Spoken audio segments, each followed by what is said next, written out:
Hello students. तो आज हम 12th physics electric charges and fields का लेक्चर नंबर 9 लेकर आए हैं और ये वीडियो नंबर भी 9 है। और यहाँ आज हम 12th बोर्ड के पॉइंट ऑफ व्यू से बहुत ही इम्पोर्टेंट वीडियो है। यहाँ पर हम इलेक्ट्रिक फील्ड फाइंड करना सीखेंगे ड्यू टू अ डाइपोल। ठीक है, इलेक्ट्रिक फील्ड फाइंड करनी है हमें due to a dipole. Axis पर करना है, इक्वेटोरियल करना है, एनी पॉइंट पर करना है। तो ये आपकी डेरिवेशंस हैं जो बोर्ड में आती हैं। एंड एक इसमें और ये देखना है कि हमें डाइपोल, जैसे आपने पिछला वाला वीडियो देखा होगा तो डाइपोल के बारे में पढ़ा होगा उसमें कि डाइपोल क्या होता है। तो यहाँ एक बार हम रीडिफाइन कर लेते हैं कि when two equal and opposite charge are separated with small distance 2a। ठीक है, two equal and opposite charge यानी चार्जों का जो मैग्नीट्यूड है वो सेम होना चाहिए लेकिन नेचर इक्वल मतलब अपोजिट होनी चाहिए। एक माइनस है तो एक प्लस होना चाहिए एंड जो डिस्टेंस है इनके बीच में वो स्मॉल होनी चाहिए, उसको हम बोलते हैं 2a। और आज इसका रीजन भी समझोगे कि हम 2a क्यों रखते हैं, मतलब x क्यों नहीं रख सकते या a क्यों नहीं रखते हैं। रख सकते हैं लेकिन रखते नहीं है। तो ये तो हो गया आपका इलेक्ट्रिक डाइपोल। और आपने डाइपोल मोमेंट और पढ़ा होगा, जो पढ़ाया था हमने, P इजिकल टू Q2A। ये था आपका डाइपोल मोमेंट। ये था it is the product of magnitude of any charge and distance between them. ठीक है, मैग्नीट्यूड रखना है, magnitude of any charge and distance between them. It's called electric dipole moment and is denoted by P। इसका symbol P होता है। तो ये चीज क्लियर हो गई होगी। और यूनिट है इसकी कूलाम मीटर। ठीक है ना, कूलाम एंड मीटर। तो अब यहां से आगे बढ़ते हैं और डेरिवेशंस करते हैं। तो ये डेरिवेशंस जैसे मैंने पहले ही नोट कर दिया है यहाँ पर कि हमें इलेक्ट्रिक फील्ड फाइंड करना है on the axis of dipole at a distance x from its centre. ठीक है, तो कभी कभी बोर्ड के एग्जाम में इलेक्ट्रिक फील्ड बोल देता है या इलेक्ट्रिक फील्ड स्ट्रेंथ बोल देता है, इलेक्ट्रिक फील्ड इंटेंसिटी बोल देता है। तो सबका मीन्स एक ही है, इलेक्ट्रिक फील्ड। ठीक है, तो आपको क्या करना है, डेरिवेशन स्टार्ट करते हैं यहां से कि आप एक पहले डाइपोल बना लीजिए, that is minus Q and plus Q. Its centre और डिस्टेंस कितनी लेते थे इसकी, 2a। तो देखिए ये यहां से a और यहां से a। इस पॉइंट को मान लेते हैं हम a और इसको मान लेते हैं b। क्लियर हो गया। अब पढ़िए क्या कह रहे हैं। ये कह रहा है कि electric field on the axis of dipole, axis पर ही फाइंड करना है at a distance x from its centre. कहां से, सेंटर से। तो सेंटर से x डिस्टेंस पर, यहां पर जाकर। ठीक है, हमें इलेक्ट्रिक फील्ड फाइंड करना P पॉइंट पर। तो क्लियर हो गया होगा क्वेश्चन हमारा। इलेक्ट्रिक फील्ड फाइंड करनी है on the axis of dipole at a distance x from its centre, centre से। तो हमें क्या करना है कि देखो we have to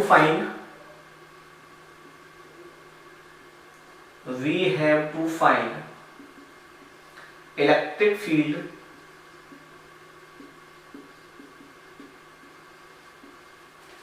eight point P। तो इलेक्ट्रिक फील्ड पहले P पर हम देखते हैं डायरेक्शन बनाकर कैसे होगी।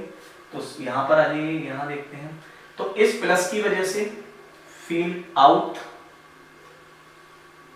इसे मान लीजिए E1, एंड इस माइनस की वजह से दिस साइड।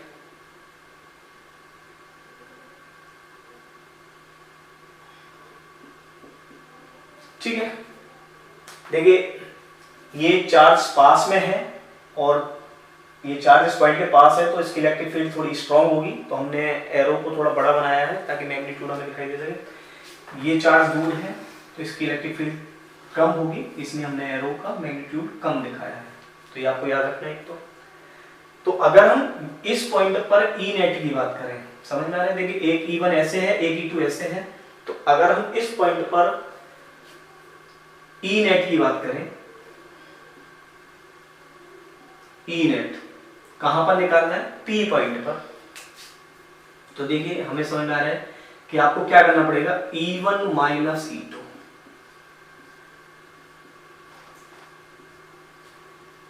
ठीक है, मैग्नीट्यूड निकाल लीजिए, कोई प्रॉब्लम नहीं होती इसमें। E1 माइनस E2, क्योंकि E1 जो है वो लार्जर है और E2 स्मॉलर है इसके कंपेयर में। अच्छा, E1 E2 की वैल्यू निकाल सकते हैं हम यहाँ से। E1 E2 की वैल्यू निकाल लीजिए आप। E1 इज इक्वल टू क्या लिखेंगे, के क्यू बाय दिस डिस्टेंस। देखिए ये यहां से यहां तक x है, यहां से यहां तक a है, तो ये डिस्टेंस कितनी हो गई, x माइनस ए। तो इसको लिखेंगे हम x माइनस ए का होल स्क्वायर। समझ में आ गया इलेक्ट्रिक फील्ड का फॉर्मूला, के क्यू बाय आर स्क्वायर।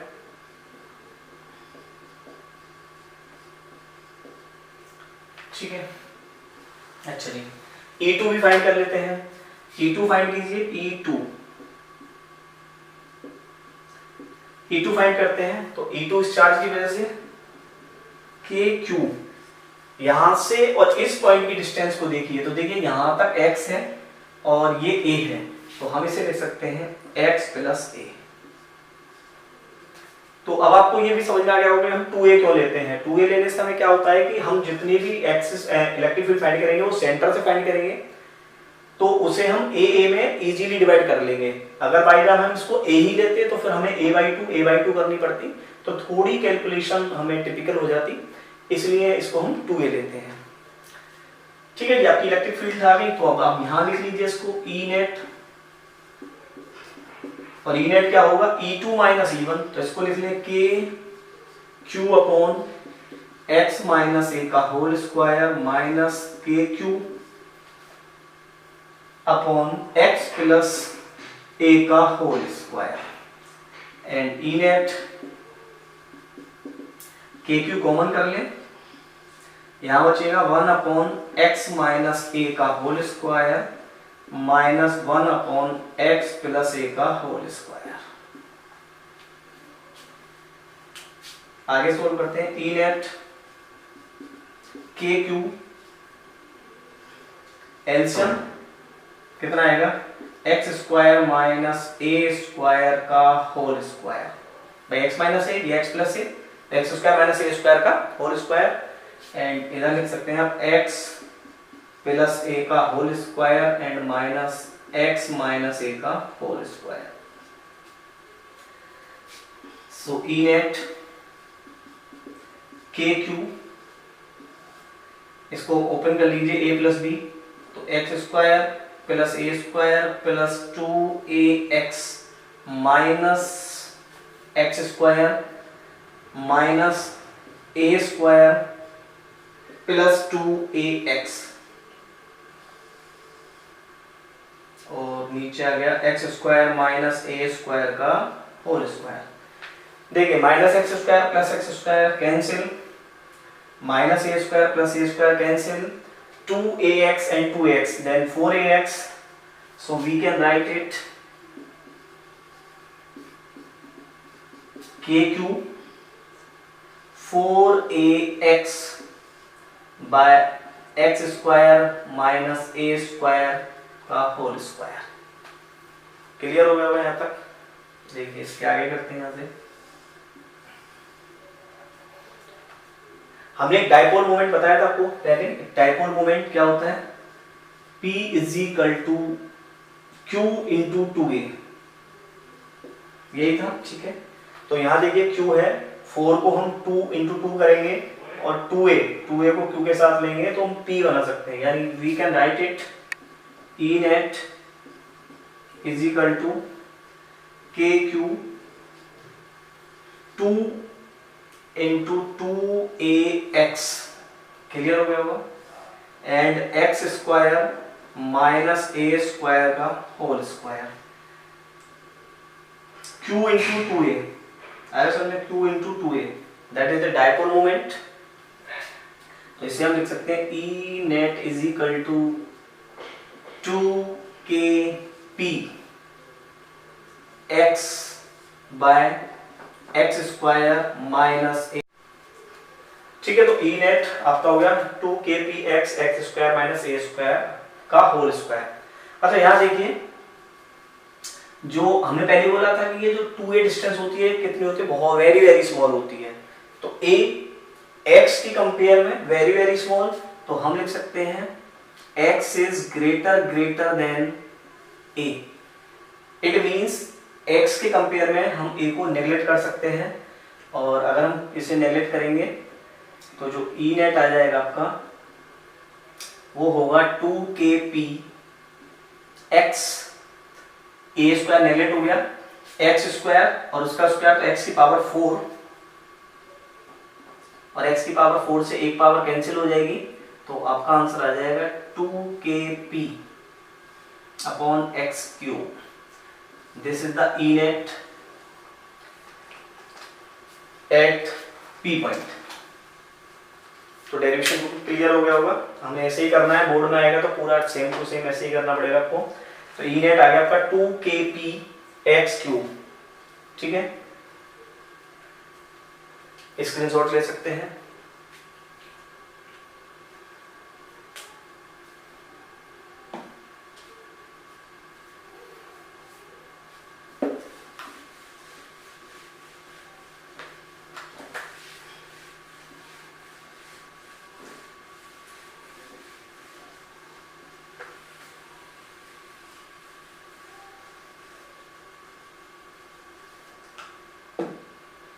अब इसी में सेकंड डेरिवेशन आती है, और वो आती है electric field on the perpendicular या बाइसेक्टर। बाइसेक्टर बोल दीजिए, परपेंडिकुलर बोल दीजिए।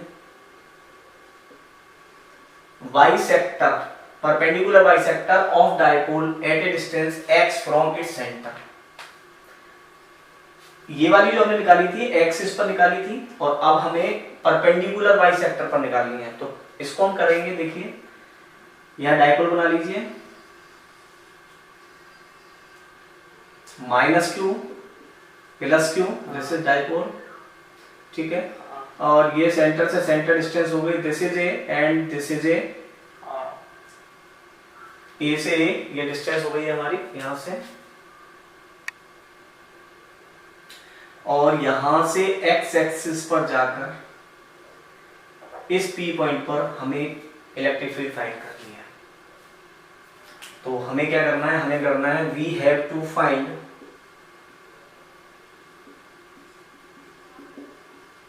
इलेक्ट्रिक फील्ड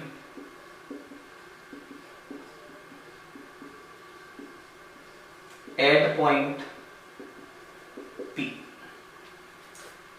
ठीक है, देखिए अब क्या करेंगे इसमें, पहले इलेक्ट्रिक फील्ड की डायरेक्शन बना लेते हैं।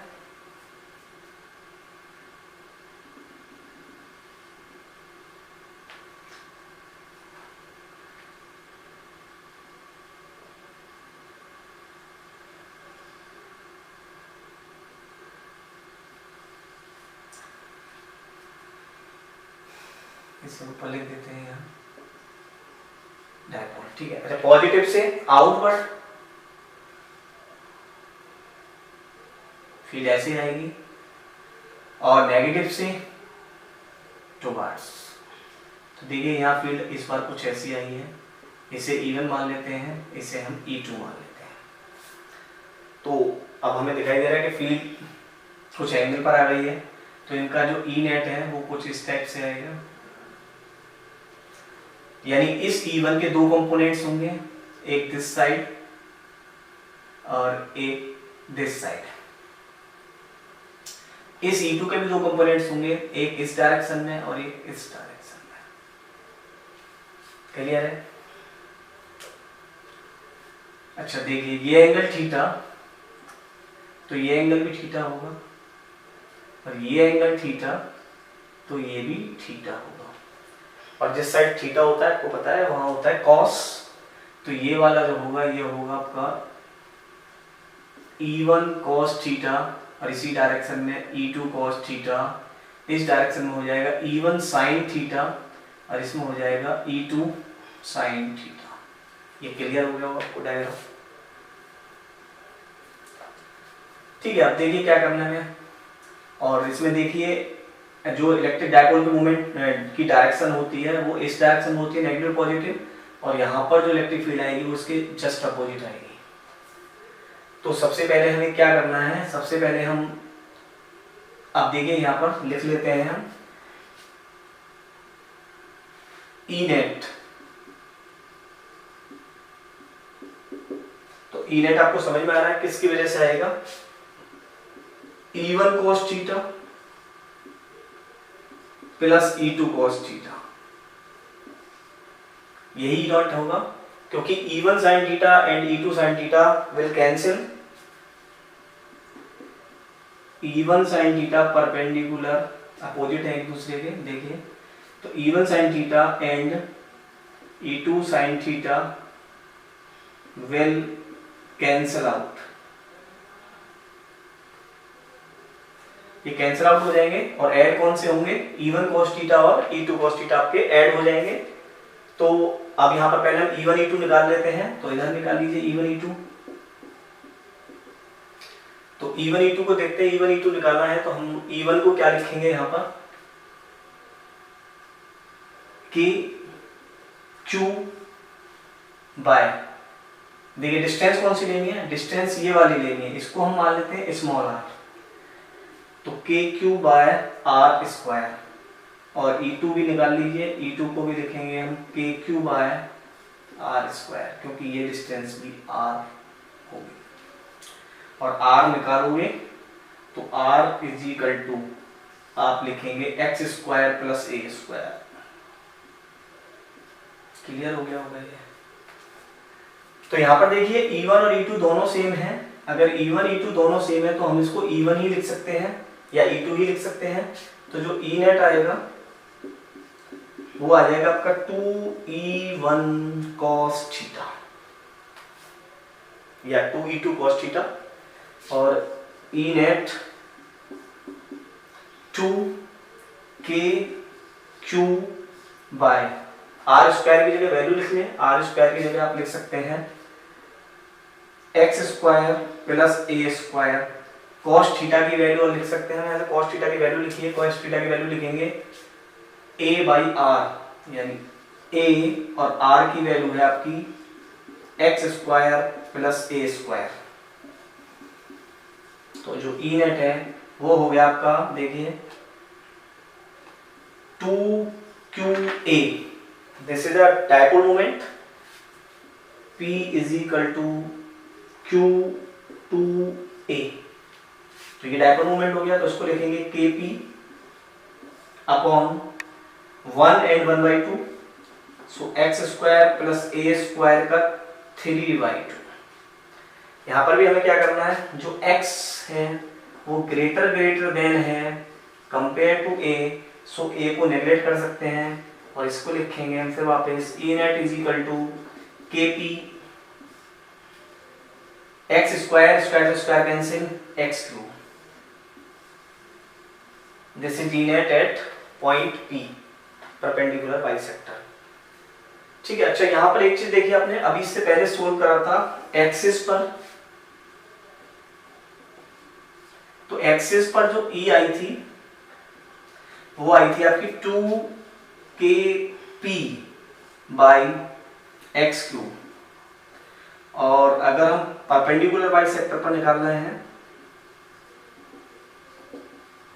तो यहां पर जो E है वो आई है KP बाय एक्स क्यूब। तो इससे ये शो हो रहा है कि एक्सिस पर जो इलेक्ट्रिक फील्ड होती है वो परपेंडिकुलर बाइसेक्ट की डबल्स होती है। तो कभी कभी बोर्ड में क्वेश्चन भी आ जाता है कि prove that electric field on the axis is twice the electric field on bisector perpendicular bisector of a dipole. तो इस क्वेश्चन को आप इजीली सोल्व कर सकते हैं। हमने दोनों का डेरिवेशन किया है। एक्सिस पर आती है 2KP by x cube and perpendicular bisect पर आती है KP बाय एक्स क्यूब। तो कंसेप्ट बिल्कुल क्लियर हो गया होगा आपका। ठीक है, दोनों डेरिवेशन इंपॉर्टेंट है, दोनों को कंबाइन करके भी आ सकती है, तो आप इसे प्रूव कर सकते हैं। तो अभी तक हमने इलेक्ट्रिक फील्ड डाइपोल के एक्सिस पर और डाइपोल के परपेंडिकुलर बाइसेक्ट पर निकाला। तो हमने अगर एक्सिस पर निकाला ई एक्सिस, तो वो आया आपका 2kp बाई एक्स क्यूब, और अगर हमने ई परपेंडिकुलर बाई सेक्टर पर निकाला तो ये आया kp बाय एक्स क्यूब। ठीक है, अब ये एक्सिस पर थी, ये परपेंडिकुलर, हो सकता है वो किसी और एंगल पर दे दे, तो कैसे फाइंड करेंगे? तो उसके लिए निकालेंगे हम electric field due to a dipole at any point. ठीक है, किसी भी पॉइंट पर निकालेंगे, यानी वो पॉइंट एक्सिस और परपेंडिकुलर बाइसेक्टर से कुछ अलग होगा। तो यहां हम इसका डायग्राम बनाते हैं। सपोज कीजिए दिस इज अ डाइपोल, और इस बार ना तो हमें एक्सिस पर लेना है ना ही परपेंडिकुलर लेना है, हमें एट एनी पॉइंट, कोई भी एक पॉइंट दे दिया कि इस पॉइंट पर फील्ड चाहिए जो यहां से है, सपोज करो थीटा एंगल पर। ये क्वेश्चन करना है हमें। तो आपको क्या फाइंड करना है? आपको फाइंड करना है कि वी विल फाइंड या we have to find electric field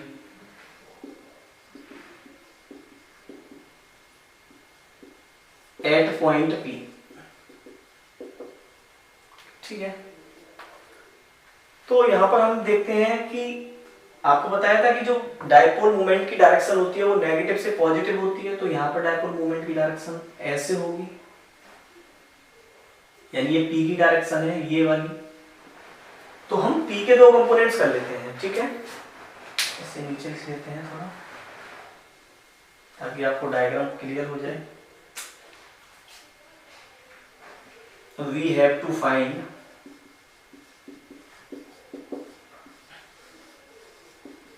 electric field eight P। तो यहां इसके दो बनाते, P के देखिए दो कंपोनेंट्स देखते हैं। P ऐसे हैं, तो इस P के दो कंपोनेंट्स हो सकते हैं, एक ये कंपोनेंट्स है और एक कंपोनेंट्स ये हो जाएगा। देखिए नेट P इधर है, इस P के दो कंपोनेंट्स हमने कर लिए, तो ये आपका थीटा के साथ है, तो ये हो जाएगा आपका P cos थीटा, और ये वाला हो जाएगा P sin थीटा। देखिए ये आपका डाइपोल, तो हमने इसके दो कंपोनेंट्स करे, तो ये आपका परपेंडिकुलर बाइसेक्ट पर आ रहा है और ये ऑन द एक्सिस। इसको हम ऐसे बनाएंगे आगे, तो this is perpendicular bisect and this is on the axis and this is net. ठीक है, सेम देख सकते हैं आप इधर। तो ये आपका हो जाएगा परपेंडिकुलर और ये हो जाएगा ई पैरेलल जो आपने पहले निकाले ऑन द एक्सिस, और आपका ये हो जाएगा ई नेट। ठीक है, तो देखिए कैसे निकालते हैं। ई आपने निकाला हुआ, मैंने पहले बोला, ये यहां से काम करेंगे हम। तो ऑन द एक्सिस, एक्सिस पर होता है ये वाला, तो हम लिखेंगे यहां पर जो ई ऑन एक्सिस है उसकी वैल्यू हो गई 2kp बाय एक्स क्यूब, और p का कौन सा कंपोनेंट है? cos थीटा वाला कंपोनेंट है। अच्छा, e परपेंडिकुलर बाइसेक्टर, उसका कौन सा कंपोनेंट है? sin थीटा, तो हम उसे लिखेंगे kp sin theta by x cube. ठीक है, क्लियर हो गया होगा। हमने दोनों p के दोनों कंपोनेंट्स ले लिए। अच्छा, ई नेट्स हमें पता है, ई नेट्स ऐसे आ रहा है, तो ई नेट जो होगा वो होगा आपका root E axis whole square plus E perpendicular whole square. इन वैल्यू को यहां पुट कर लेते हैं। तो जो ई नेट है आपका वो आ जाएगा 2kp cos theta by x cube whole square plus kp sin theta by x cube whole square. देखिए यहां से कॉमन स्क्वायर है, k common, p common, x की क्यूब कॉमन आ जाएगा,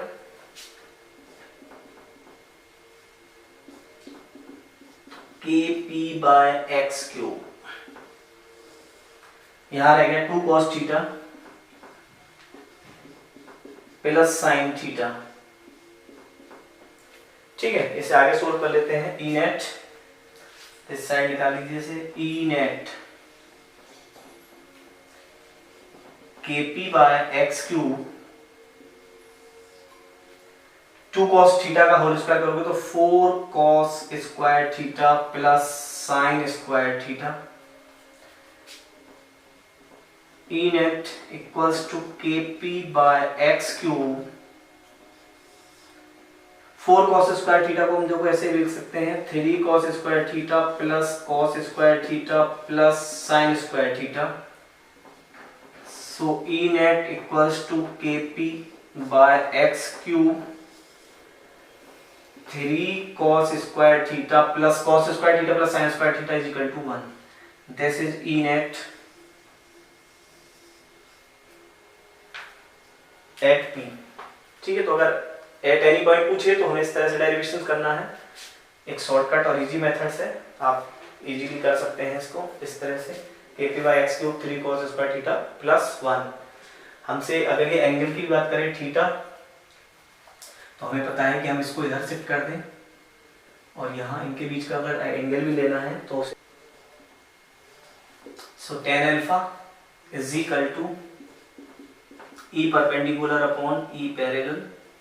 So E perpendicular this kp sin theta upon x cube upon 2 kp cos theta x cube से x cube cancel हो जाएगा, k से k, p से p। So tan alpha is equal to 1/2 tan theta। ये आपका angle हो जाएगा। ठीक है, तो ये डेरिवेशन ऐसे करना है। एंगल पूछे तो एंगल भी फाइंड कर सकते हैं, अदरवाइज ई नेट है तो केवल ई नेट यहीं तक ही फाइंड करना है। अब आप इसमें सिंपल क्वेश्चंस कर सकते हो, जैसे अगर बाय द वे कोई न्यूमेरिकल आ जाए, देखिए न्यूमेरिकल कैसा आ सकता है।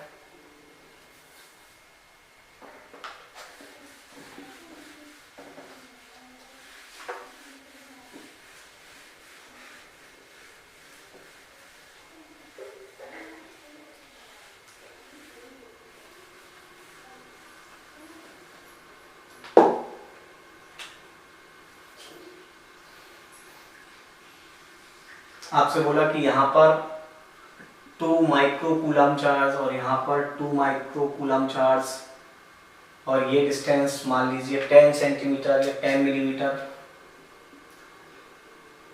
20 सेंटीमीटर मान लीजिए, 20 सेंटीमीटर। और आपसे पूछिए कि इस डिस्टेंस से यहाँ पर जाकर आपको इलेक्ट्रिक फील्ड निकालनी है और उसको मान लीजिए आप 100 सेंटीमीटर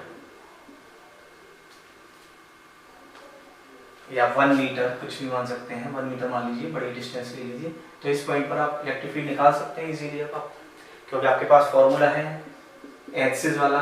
तो E is equal to 2kp by x cube. k की वैल्यू आपको पता है, k की वैल्यू होती है 9 × 10⁹ 9। p आप निकाल लीजिए, p क्या हो जाएगा 2 × 20, तो यानी q × 2a। तो p की वैल्यू हो जाएगी आपकी, q लिख लीजिए 2 × 10⁻⁻6 माइक्रोकूलम है, और 2a ये 20 सेंटीमीटर है, 20 सेंटीमीटर को मीटर में कन्वर्ट कर लीजिए तो 20 × 10⁻³ metre, that is p। x आपको पता ही है 1 मीटर।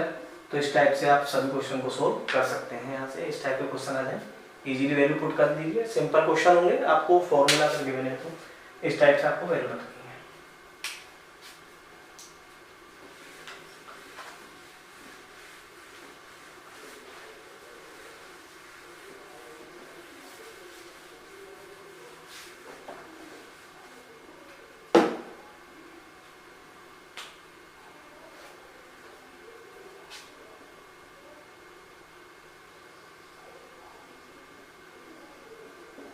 नेक्स्ट डेरिवेशन है इलेक्ट्रिक फील्ड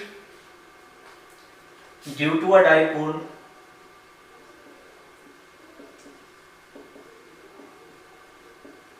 इन यूनिफॉर्म इलेक्ट्रिक फील्ड।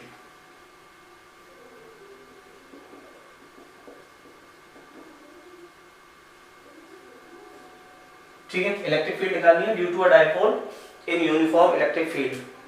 तो क्या करना है हमें, एक यूनिफॉर्म इलेक्ट्रिक फील्ड बना लेते हैं पहले।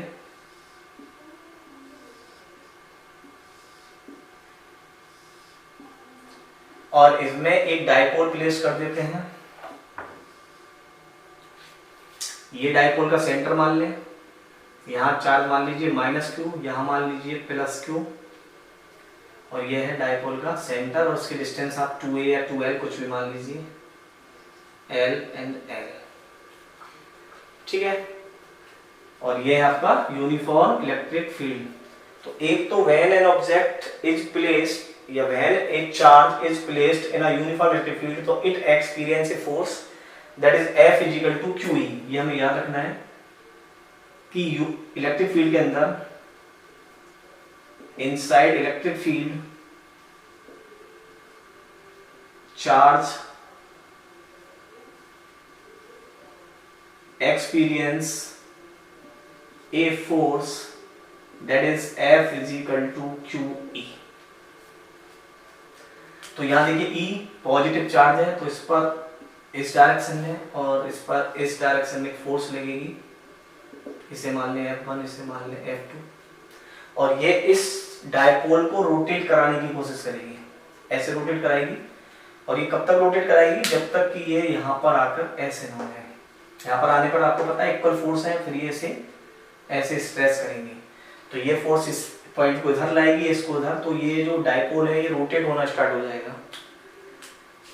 ये रोटेट होगा इस तरह से।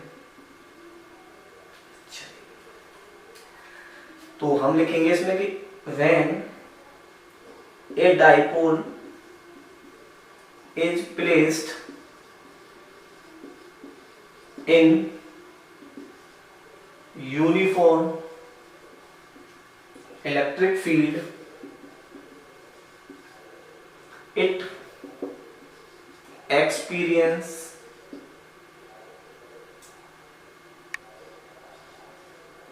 a force torque, उस फोर्स को हम बोलते हैं टॉर्क,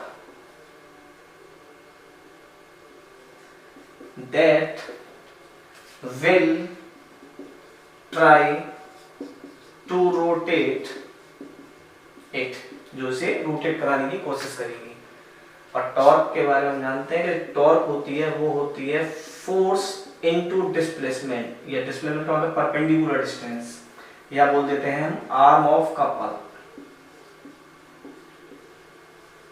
जैसे कहीं कहीं लिखा था परपेंडिकुलर डिस्टेंस। ठीक है, तो टॉर्क फोर्स कितनी लग रही है, QE, फोर्स लग रही है इस पर QE। अच्छा, परपेंडिकुलर डिस्टेंस निकालेंगे। परपेंडिकुलर डिस्टेंस क्या है, देखिए यहां से ये परपेंडिकुलर डिस्टेंस नहीं है, ये परपेंडिकुलर डिस्टेंस है, और यहां से फिर इस पर भी परपेंडिकुलर ये है, यानी इस चार्ज के लिए ये वाली डिस्टेंस है, इसके लिए ये वाली डिस्टेंस है। अगर हम मान लें ये थीटा है तो ये भी थीटा होगा, तो ये वाला हो गया आपका L sin थीटा, और ये वाला भी हो जाएगा L sin थीटा, यानी नेट परपेंडिकुलर हम देखते हैं वो आएगा हमारा 2L sin थीटा। तो यहां देखिए Q × 2L, तो tau = PE sin theta, tau = PE sin theta. इसको हम टाउ एक वेक्टर क्वांटिटी है, तो हम इसको लिख सकते हैं टाउ = P × E। अगर इसकी वेक्टर फॉर्म लिखनी है तो टाउ = P × E, और अगर स्केलर फॉर्म लिखनी है तो टाउ = PE sin थीटा, हम इसे लिख सकते हैं। अब एक चीज हम बताते हैं, इसमें हमें P × E लेना चाहिए या E × P लेना चाहिए, क्रॉस प्रोडक्ट है। तो देखिए P और E की डायरेक्शन सेम होनी चाहिए, ये P है और ये E है, तो PE क्लॉकवाइज है, तो इसीलिए हमें लेना है P cross E। E cross P नहीं ले सकते क्योंकि E ऐसे है और P ऐसे है, ये एंटी क्लॉकवाइज हो जाएगा, तो हमें torque equal to P cross E लेना है। तो ये डेरिवेशन था, ये डेरिवेशन भी बोर्ड में इंपॉर्टेंट है, बार बार पूछा जाता है, तो इस डेरिवेशन को भी इजीली आप कर सकते हैं। तो ये हमारा इलेक्ट्रिक फील्ड का कंसेप्ट था, और इसके ऊपर न्यूमेरिकल्स अगर आते हैं तो वो फॉर्मूले बेस्ड आएंगे जिन्हें आप इजीली सोल्व कर सकते हैं, कोई प्रॉब्लम नहीं है बुक से। और अगर आप बोलेंगे तो हम एनसीईआरटी वगैरह के सॉल्यूशन भी, मैंने बोला है कि हम करा देंगे उन्हें। ये डेरिवेशन आपको करने हैं। यहाँ तक इलेक्ट्रिक फील्ड का हमारा ये कंसेप्ट यहाँ पर खत्म होता है, और इसके बाद जो चलेगा अब वो चलेगा हमारा इलेक्ट्रिक फ्लक्स। एक इम्पोर्टेंट कंसेप्ट है, वो सेकंड चैप्टर में पढ़ते हैं बहुत से लोग, लेकिन हम फर्स्ट में ही पढ़ाएंगे इसे, इलेक्ट्रिक फ्लक्स और गॉस लॉ। तो आप हमारे साथ जुड़े रहिए और अगले वीडियो को इंतजार कीजिए।